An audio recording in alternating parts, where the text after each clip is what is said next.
Good afternoon everyone, especially to all panel members. I'm Mateo Isdagoo. And I'm Lawrence Asirong. And I am Angelo Dibama. And I am Miguel Ashley Malana. And Rebecca Ilustrado.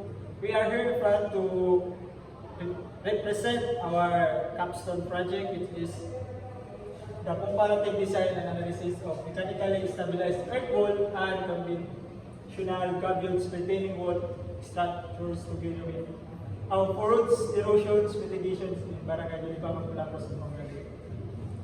So, nausog man ko lang there is a revisions for title from designing mechanically stabilized earth wall as a countermeasures of truth slip in Barangay Dulibamang, Bulacan, Pampanga del Norte. Muna rin ito i-suggest sa mga panel nga gapo na lang siya ng comparative design between the conventional gabion and NSA retaining wall system. So, sa mga rationally, so there is an existing front slips in Barangay Dulibamang, Bulacan, Pampanga del Norte. And then, sa mga proposal, so we will create or propose a design sa duha ka retaining wall structure, which is the gabion and NSA wall. So, when we talk of NSA wall or reinforced soil wall, kani siya was invented siya ni Juan Henry Vidal in 1966 to 1969. Yan ang invento dito siya naka-create o a composite element between the soil and different reinforcement. So muna siya iyang gigamit together with the wall support sa stabilized earth. And then sa amo ang pag-design mangita mi o sa mga architectural design, so amo siya ikumpara sa sa conventional gabion, which is ginagamit karon sa mga sa construction firms, which is sa mga DPWH and other contractors or company kanila. Next, we have statement of the problem. So, Barangay Dulibamang is a rural area belonging to the municipality of Pulampo, Zamboanga del Norte. They already have many ongoing group projects, but this place is full of geological features due to the different weather conditions experienced in the community. The structure of the roads lost its strength, resulting in a road erosion.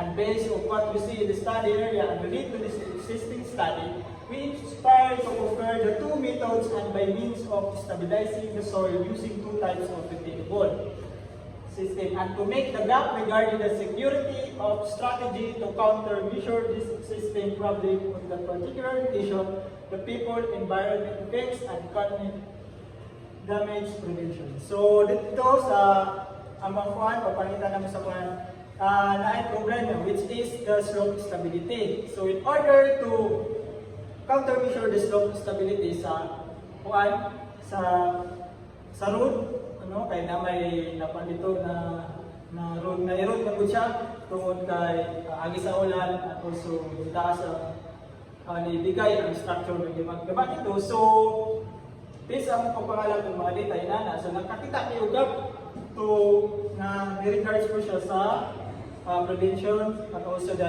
sa prevention sa mga tao na dito, and also in the environment effects and economic damage. So mupropose mi og na design to stabilize the soil.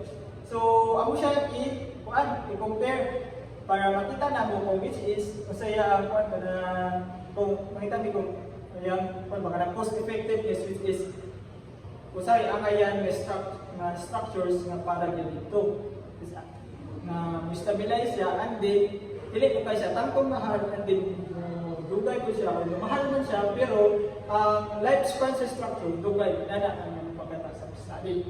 So next,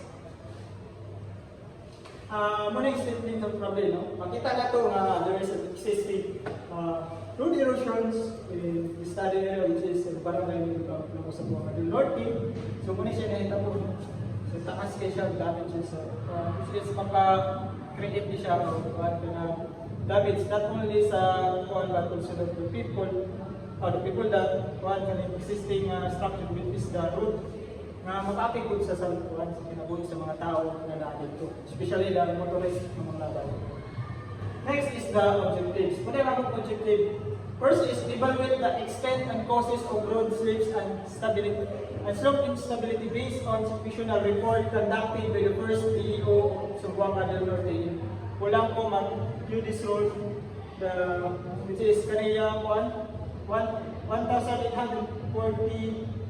plus 400 kilometer plus 450 meters minus 1,840 kilometer plus 450 meters. Muna yung station sa Kwan, kada location sa Sarol, which is dito ang Kwan study area na no? Which is in Barangay Libangan ko lang sa Zamboanga. So next, to propose a design for MPC retaining wall and cabio retaining wall to countermeasure road slip erosion. So dire, mag-design may duha ka cabio. So ang siya i-compare, no? Kung tawag na magkamaki comparative analysis kung kusay ang ayan nga retaining wall ang angay implement. Next is to compare the erosion resistance capability of conventional gabions retaining wall with mechanically stabilized earth retaining wall system. So dito no, maganda may cost effectiveness analysis. So kung sa kung economic ba siya, dayon, kung economic siya tapos economic siya dayon, di ay delegation duration din sa one structure is bubukan one short one span niya sa one siyang life, but dili mo siya sa mechanical pero resist yun siya no sa kuan na mga forces nga nakuha dito, and then lifespan sa structure which is taas no? And then to construct a scaled down model of the retaining wall. So sa duha ka retaining wall maglaban ni prototype. So, conceptual framework. Muna yung approach which is input process and output process. So, direct ng hinanglan ni of initiative, which is the National Structural Code of the Philippines, and then ASTO, and then muna yung mga porosity, geotechnical report, no? Kasagaran, kinakantak niya sa mga apuan, PWH. Next is surveying report, soil type, so size type dito sa soil, and geotechnical property, and requirement. So, sa property, sa kuan kanang geotextile ang ayan no sa among design and the requirement coming from the kuan kani lubok isa sa kuan sa mga sa which is the DPWH. Next is the DPWH standard specification for gabions. So usa kayo mga standard, especially kung usa ka say gamiton nga firefish no woven or woven ko siya, and then also the kanang kadakon sa mga kanang bato dito mga kuan. So next sa process na mo, design using Geopipe software and manual computations of both retaining walls. So makadang mag-design dito sa among software nga gamiton, and also kanang mag-manual computation kun mi. And then slope stability analysis and also lab test. So mag-lab test ni including the kanang katupag sa mga soil properties and also sa mga sa reinforcement na gamiton and other materials. So next is kanang design of PVC retaining wall system. So sa output mo design na mo sa PVC wall retaining wall system and also the gabion wall. So next is the cost effectiveness analysis. So makandak may cost effectiveness kung sa giangayan na structure nga dito. And then the prototype. Dire na pa sa theoretical framework. The design process therefore seeks to establish reinforcement forces that are required to provide equilibrium to soil mass and to what's speed. Forces available in the reinforcement. The required forces are the same for each system of reinforced and anchored bolts, but the available forces depends on the type of orientation of the reinforcement. Both internal, external, and internal stability must be checked. So sa mga theoretical during sa akong kuan, sa chapter 1 to 3 examination, so naipausog no dito sa mga kuan sa minutes. Which is ipausog niya, gamito na gamit ni og mga different formulas para sa kuan, para sa mga design. Dire muni katong kanina sa sa formulas to na gamiton sa kuan sa retaining wall and also for this sa overturning ground bearing pressures available bearing capacity. Muna siya kasagaran ng formulas na pa-encounter na mo sa among pag-design. So muna siya ang i-plot direct para makita.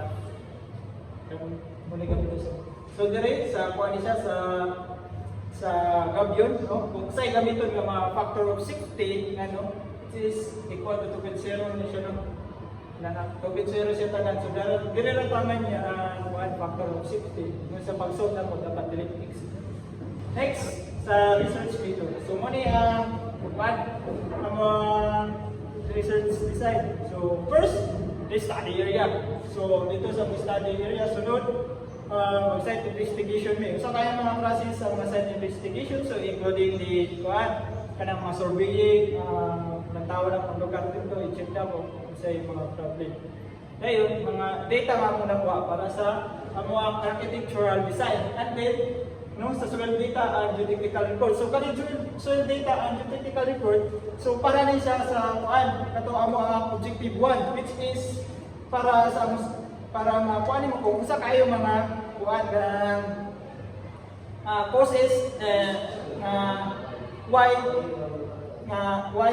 ang soil dito is instability, dayon ano na damage dito sa road. So dire man ko kasagaran sa DPWH geotechnical report nila ginagamit since tanang mga information dito makita, including the situational report, no? Dito makita kung sa hinungdan ano ang lugar dito na ay so din ay problem.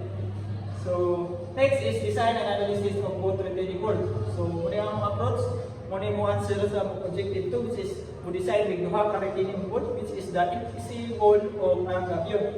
So simulations and manual competition. So maganda po simulation using the G5 software, and then maganda po may manual competition with Bishop approach. So next, sa final design, muna to architectural model na mo. So muna to siya gamitin para sa among prototype, which is eskalado to siya. And then pag humana to na namin ko dire na din yung maganda kung cost effectiveness para sa among objective 3, no? Muna yung answer sa objective 3, which is the cost effectiveness analysis.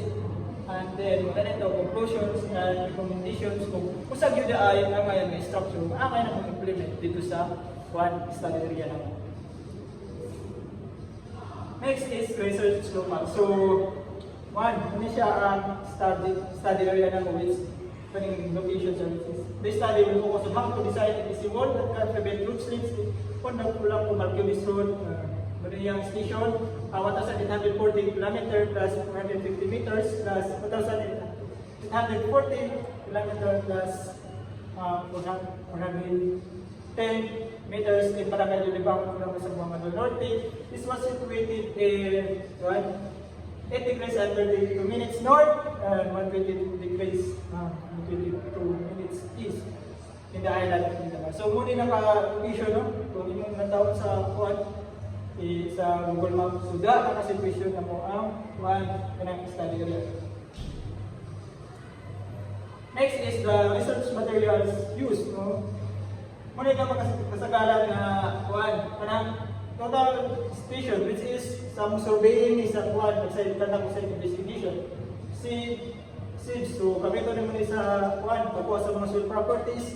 So and also po, ang yuta pa dito is pasar pa siya para naman siya itambang naman dito sa embankment, para sa action place. So next is calculator para sa competition ng taper. So ano siya para sa manual competition kami or para sa mga katong sa papers naman. And ballpen, then laptop. So mga different softwares, with this AutoCAD and G5 softwares and SketchUp. Next, ang research procedure. Literature review. So muna yung mga procedure na ganda. Site selections, maganda site, pilihan na mo. Magkata, data collection, it is then sunod, retaining wall design, performance monitoring, data analysis, comparative analysis, and dissemination. So dito na ang dissemination. Yung costing, budget and cost. So food, ang nakasto karon estimated is 1,400, total expenses 1,500, and then rent 2,500, bond paper 1,000, data and internet connection 1,100, total of 7,575.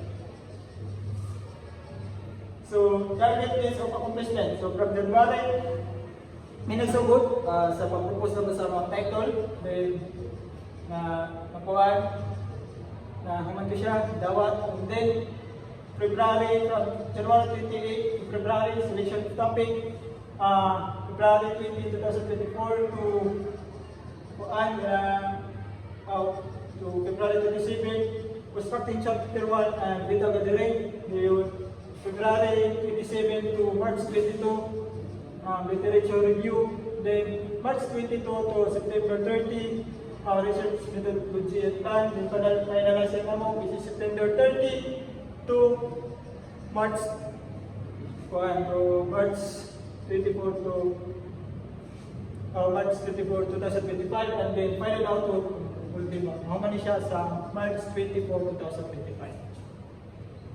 So, muna yung mga reference nakakuha na siya,